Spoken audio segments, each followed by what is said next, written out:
herzlich willkommen zu meiner Sketchbook-Tour. Das ist das erste Skizzenbuch, das ich vollständig von vorne bis hinten gefüllt habe. Ich bin nicht sicher, wie lange das gedauert hat. Schon eine Weile, also über ein Jahr, 2 Jahre wahrscheinlich eher, weil ich sehr unregelmäßig gezeichnet und gemalt habe. Aber jetzt ist es voll und es ist wunderbar. Es ist so wunderschön gewellt und benutzt und bunt und wild. Und ich dachte, ich gebe euch heute mal eine Tour von meinem Skizzenbuch. Fangen wir mit dem Cover an. Ich habe hier diesen großen Herzsticker und ich habe da L'amour hingeschrieben, warum auch immer. Sieht einfach schön aus. Dann habe ich ganz am Ende, als das Skizzenbuch eigentlich schon fertig war, hier links die Zeichen der 4 Elemente drauf gemalt, einfach aus dekorativen Zwecken. Die Rückseite, da habe ich einen Sticker von einem Falafelladen in Essen, Make Falafel, Not War. Habibis heißt der. Ich habe den Namen abgeschnitten, aber wollen wir ihnen doch mal Credits für diesen schönen Sticker geben. Und hier habe ich ein kleines Falafelbällchen angedeutet. So, dann wollen wir mal anfangen. Create. Ja, das ist die Umschlagseite und die war auch bis quasi zuletzt schwarz. Und ich wollte aber irgendwie jede Seite füllen. Deshalb habe ich dort dieses kleine Stillleben hingemalt, was ich auch ganz süß finde. Benutzt dafür habe ich die Molotow Acryl All for One Pens.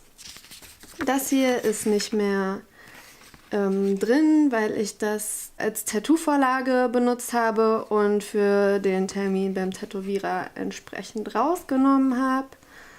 Das ist eine Orangenblüte und das ist der beste Geruch der Welt. Hier fehlen noch einige andere Seiten. Ich weiß ehrlich gesagt nicht mehr, was da drin war. Es ist auch egal. Dann seht ihr hier diese 2 Ladies auf der rechten Seite. Ich glaube, das war nicht draußen irgendwo gezeichnet, sondern von einem Foto. Ich bin mir aber nicht mehr sicher. Also am Anfang sind die echt so ein bisschen lieblos, meine Skizzen. Hier habe ich mich selbst gezeichnet. Hier irgendwie ein Himbeerstrauch. Lil Wayne. Ich glaube, da habe ich gerade neue Buntstifte gekauft. Und zwar die Prismacolor Buntstifte. Fragt mich nicht, welche genau. Aber die sind auf jeden Fall sehr gut. Der Farbauftrag ist wunderbar. Das hier ist irgendein Mädchen von Instagram. Das links ist meine Mama. Und das rechts sind Kamele, because why not? Das hier ist besonders süß. Also für die meisten Sachen habe ich irgendwie Referenzfotos aus dem Internet verwendet. Das hier ist mein Verlobter. Der Arm sieht ein bisschen komisch aus, der ist perspektivisch nicht richtig, aber sonst ist es sehr schön geworden. Das hier ist einfach wild und abstrakt. Für den Hintergrund habe ich einfach Acrylfarbe aufgetragen und für die bunten Akzente die Molotow-Marker und das Schwarze sind vor allem die Micron Pens. Hier habe ich eine kleine Muschel gemalt, die ich in Marokko am Strand gefunden habe. Hier habe ich mich selbst gemalt. Hintergrund ist auch wieder Acryl mit Micron Pen und keine Ahnung, diese weißen Gel Pens oder was auch immer. Jetzt mal was anderes. Und zwar sind das Linoldrucke. Love, vielleicht kennt ihr das, falls ihr den Film Do the Right Thing von Spike Lee gesehen habt. Hier habe ich auch verschiedene Farben ausprobiert oder einen Farbverlauf. Dann, ja, das ist eine interessante Doppelseite. Und zwar hatte ich eigentlich auf beiden Seiten im Rahmen von Inktober eine Skizze von Jair Bolsonaro reingezeichnet. Ich weiß nicht mehr, was der Prompt war. Auf jeden Fall irgendwas Negatives. Die eine Skizze hat mir aber nicht gefallen. Die habe ich nicht verwendet für Inktober. Dann habe ich die andere gemacht. Und die war jetzt einfach so in meinem Skizzenbuch und ich wollte ihn da aber nicht einfach so drin haben. weil ich ihn halt echt scheiße finde. Und deshalb dachte ich, ich verschönere das Ganze und lasse ihn von einem Giant Amazonian Swamp Octopus, habe ich mir ausgedacht, diese Spezies gibt es wohl nicht. Auf jeden Fall wird Bolsonaro gefressen. Das hier ist irgendwie Micron Pen und Buntstift und der Oktopus, den habe ich mit den Molotow-Markern gemalt, wie zurzeit fast alles. Das hier ist ein Haus in Kanada. Dafür habe ich auch ein Referenzfoto von Instagram verwendet. Ich weiß gerade nicht mehr ganz genau, von wem das war. Ich blende es aber irgendwo ein. Und das gleiche wieder eigentlich die Molotow-Marker und ein kleines bisschen Buntstift habe ich benutzt. Außerdem Micron Pens für die Outlines. Ach so, und darunter tatsächlich, das Ganze hatte ich vorher, weil da war ja die andere Skizze drunter, das Ganze hatte ich grundiert mit Acrylfarbe. Das hier sind auch alles Inktober-Zeichnungen. Ich erinnere mich echt nicht mehr an die Prompts. Ich habe es auch nicht lange durchgehalten. Letztes Jahr, 2019, ein Grashüpfer war das, glaube ich, der von einem Frosch gefressen wird. Und das hier, ich glaube, der Prompt war vielleicht Swing. Auf jeden Fall habe ich hier diesen Affen an diesem Reifen gemalt. Naja, so eine schnelle Sache. Hier dieses Auto wieder mit schwarzer Acrylfarbe grundiert und dann da mit Weiß drauf gemalt. Und das hier weiß ich noch, der Prompt war Pattern und ich mache nicht viel so abstrakt und mit Mustern und so und ja, gegrübelt und dann dachte ich, irgendwie habe ich Lust, was Witziges zu machen und dann, ja, ihr seht, was daraus geworden ist. Hierfür habe ich übrigens Copic-Marker verwendet. Und Copic-Marker in diesem Skizzenbuch, das ist, glaube ich, von Moleskine, gehen durch. Also die Rückseite ist dann auf jeden Fall auch. Und weshalb ich da, wie man sieht, meistens mit Acryl dann wieder grundiert habe, damit das nicht durchkommt. Hier habe ich auch wieder eine Vorlage von Instagram verwendet für diese heiße Frau. Es war auch wieder Inktober und hier habe ich das Skizzenbuch zu früh zugemacht. Das heißt, die Acrylfarbe ist auf diese Seite übertragen. Und ich weiß nicht mehr, welche Pflanze das hier ist. Aber es war auch zu einem Prompt von Inktober. Dann gab es einen Prompt Dragon und ich habe so gar nichts mit Fantasy und Drachen am Hut. Also habe ich eine Drachenfrucht gemalt. Das ist komplett mit, lass mich lügen, ich glaube es ist Gouache. Keine Ahnung, irgendeine Melonenart. Ich glaube, das ist eine Wintermelone oder so. Ich weiß es nicht mehr. Auch zu Inktober. Das hier ist ein sehr random Teekanne, Teepot. Er hier war auch zu Inktober. Hier links, da habe ich eine Vorlage aus einer Zeitschrift verwendet für diese Architekturskizze. Und dann habe ich die mit Buntstiften und Micron Pens angefertigt. Sieht ganz idyllisch aus. Das hier war auch ein Inktober Prompt. Ich glaube, der war Sling. Dann haben wir hier wieder mit den Molotow Acryl All-for-One-Markern so eine Landschaftsansicht bzw. Architektur, keine Ahnung, wie man das nennen würde. Hier haben wir ein Selbstporträt. Ja, ich sehe nicht wirklich so aus. So einen breiten Mund und so eine große Nase habe ich nicht. Aber es ist ganz witzig geworden, so ein bisschen wie eine Karikatur. Damit es nicht ganz so langweilig ist, habe ich mit Copic-Markern einmal diesen gelben Sonnenuntergangshintergrund gemacht. Copic-Marker heißt die andere Seite. Es ist wieder durchgeschlagen. Hier habe ich 2 Skizzen von irgendwelchen Ladies.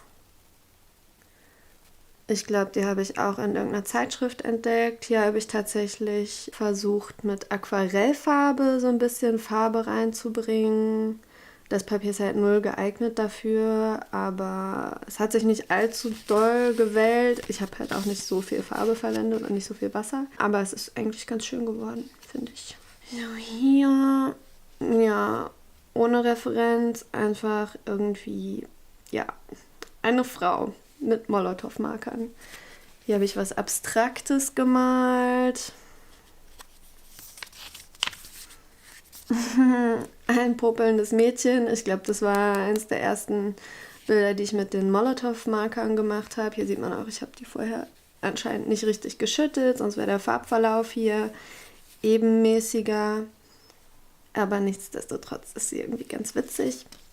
Hier unten hatte ich auch zuerst mit Aquarellfarbe irgendwas gemalt, verrückte Formen. Und dann habe ich irgendwann angefangen, ein Haus da drauf zu zeichnen. Also es ist wirklich so über irgendwie Wochen hinweg ist da immer wieder was dazugekommen. Bis zu diesem Produkt, also aus diesen wilden Formen, ist dann irgendwie ein Wald geworden und ein Haus im Wald. Hier habe ich meine ganzen Farben einmal getestet von den Molotow-Pens. Keine Ahnung, warum ich das im Skizzenbuch gemacht habe. Das hier ist ein Stillleben von einer Flaschenvase, die bei mir auf der Fensterbank steht. Ja, hier habe ich ein paar hässliche Katzen gemalt. Hier habe ich Dumplings gemalt, auch wieder mit den Molotow-Markern. Ja, das ist ein Charakter, den ich selbst entworfen habe. Und das hier ist eine Olivenölflasche, die ich gemalt habe. Wobei hier ist es mir echt schwer gefallen. Ich meine, diese Molotow-Marker sind nicht günstig und ich habe halt nur eine begrenzte Anzahl. Und hier ist es mir echt schwer gefallen, mit den Farben, die ich habe, irgendwie das Glas realistisch darzustellen. Ist kein Meisterwerk, aber soll es ja auch nicht sein. Hier haben wir einen Chanel Lippenstift und ja, hier sehen wir schon, jetzt wird es sehr aktuell, März 2020, geprägt von Corona, daher auch dieser junge Mann, der einen Mundschutz trägt. Auch hier habe ich wieder die Molotow-Pens verwendet. Ja, hier irgendeine halbnackte Frau vor offenem Fenster. Und hier schon wieder irgendeine komplett nackte Frau im Bett. Hier habe ich ein paar hübsche Ladies zusammengebracht, versammelt im Dschungel. Also das war nicht der Plan. Ich habe mit ihr angefangen und dann wusste ich nicht so richtig, was auf die Seite drauf soll. Dann habe ich sie dazu gemalt. Dann dachte ich, okay, ich mache hier so ein Ensemble von Frauen. Dann kam sie dazu und dann hatte ich aber irgendwie keine Lust mehr, weitere Frauen da drauf zu malen. Das heißt, ich habe dann einfach den Hintergrund mit einem der Molotow-Pens komplett grün gemalt. Hier so ein bisschen Palmwedel davor und dann noch, sagen wir mal, es ist der Mond, es ist nicht die Sonne. Auf jeden Fall sind diese 3 Ladies jetzt im Dschungel. Hier irgendeine Frau. Hier die Rückenansicht einer Frau mit einer sehr schönen Frisur und dann einem kleinen Stück Fischfilet hier unten. Warum auch immer. Weil sie Essstäbchen im Haar hat und das Sushi-Fisch ist. Möglicherweise. Das hier ist ein kleines Motorrad, das ich in Marokko abfotografiert habe. Dann hier, also die letzten Skizzen, die sind jetzt alle echt so seit Mitte März entstanden, weil ich einfach super viel Zeit habe gerade. Man soll nicht rausgehen, ich versuche mich dran zu halten. Und ja, dann sitzt man einfach zu Hause und hat massig Zeit zum Zeichnen. Das hier ist ja ein Urban Sketch, den ich halt nicht in der Stadt vor Ort angefertigt habe, sondern auch nach einer Fotoreferenz, die ich aber selbst aufgenommen habe. Und zwar ist das hier ein Haus in Avignon, wo ich 2019 im Sommerurlaub war. Wunderschön. Das sind Keramikgefäße. Habe ich auch eine Referenz von Instagram verwendet. Jetzt wird es ein bisschen anzüglich. Ich weiß gar nicht, ob man sowas hier auf YouTube zeigen darf. Zensiert. Auf jeden Fall habe ich da im Prinzip eine Studie angefertigt von der Zeichnung von Hokusai, also dem japanischen Künstler, der auch die große Welle gemalt hat. Also es ist keine geheime Fantasie von mir oder so, aber irgendwie haben so japanische alte Drucke und Zeichnungen so eine bestimmte Ästhetik, die ich sehr schön finde und deshalb habe ich das gemalt. So, das hier ist auch nochmal eine Studie. Mandelblüten von Vincent van Gogh. Ja, das ist aber auch nur ein Detail von dem Gemälde. Also ich habe mir eine ganz interessante Stelle rausgesucht. Auch hier wieder so ein bisschen das Problem, dass ich viele Farbnuancen mit der Auswahl an Farben, die ich habe. Es waren auch wieder diese Molotow-Pens, das heißt, das kann man nicht so richtig mischen. Und aufgrund der begrenzten Anzahl der Farben ist das halt auch so ein bisschen, es fehlen halt so ein paar Farbabstufungen. Ansonsten ist es ganz schön. Last but not least, hier eine Ansicht von einem Doppelhaus in Ottawa. Die Seite hatte ich komplett pink grundiert.